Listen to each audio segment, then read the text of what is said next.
kakarating lang namin. Bumili na kami ng ng ulam at saka binilhan na din namin ng ulam yung ang aking mga apo at yung isa nga ayun. Ayan, hindi pa tapos kumain. Lucas, hi. Hi ka dali. Hi, dali mag-hi ka. Hi, yan, hindi pa tapos. At yung baby naming pasaway. Ayan. Ayan ang baby namin. Oh, yan ang baby namin na makulit. Ito yung ate namin. Tulog pa. Ayan, iiyak na siya. Ayan, iiyak na ang baby namin. Ayan. At ngayon, ito na. Ayun ang aking patching. Ayan si Shakira. Si Shakiro. Ano ba yun? Naapakan ko yung Ayan, ang binili namin is galunggong na malaki at bumili rin ako ng tahong. At ngayon ako ay nagpiprito na. Ayan. Ayan guys, so tingnan nyo, diba? Ang laki pa ng lote ko, no? Ayan, talagang malaki pa din talaga yung gagastosin dito kasi yung mga kapitbahay ko, bali kanya-kanya kami ng hollow blocks. Ayan pa, mga kalalab, yan pa yung papaikutan ko ng hollow blocks.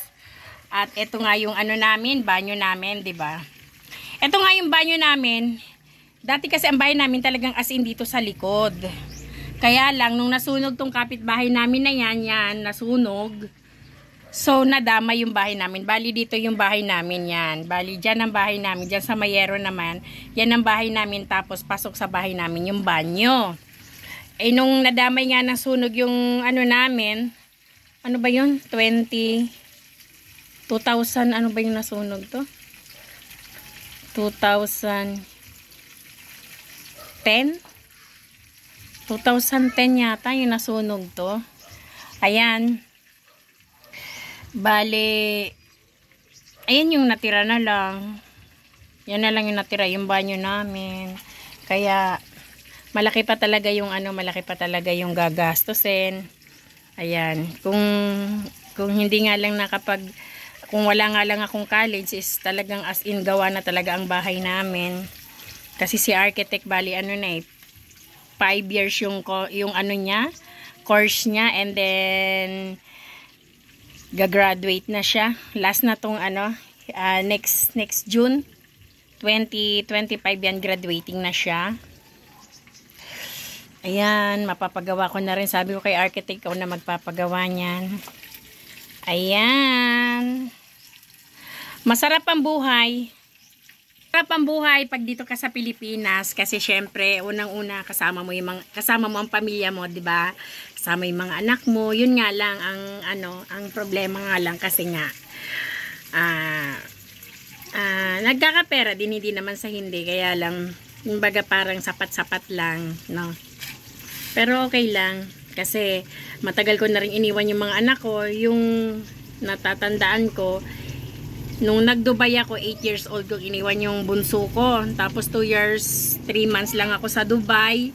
And then, pagbalik ko, 2010-11, umalis na rin ako, punta ako ng Kuwait. April 11, 2011, yan, umalis na ako, punta na ako ng Kuwait kasi nga, sabi ko, hindi ako makakapagpaaral ng mga anak ko kung dito lang din ako. Kasi, bagamat may business din ako dito, kaya lang syempre, hindi mo maiwasan ng utang at wala naman mag-aano sa akin na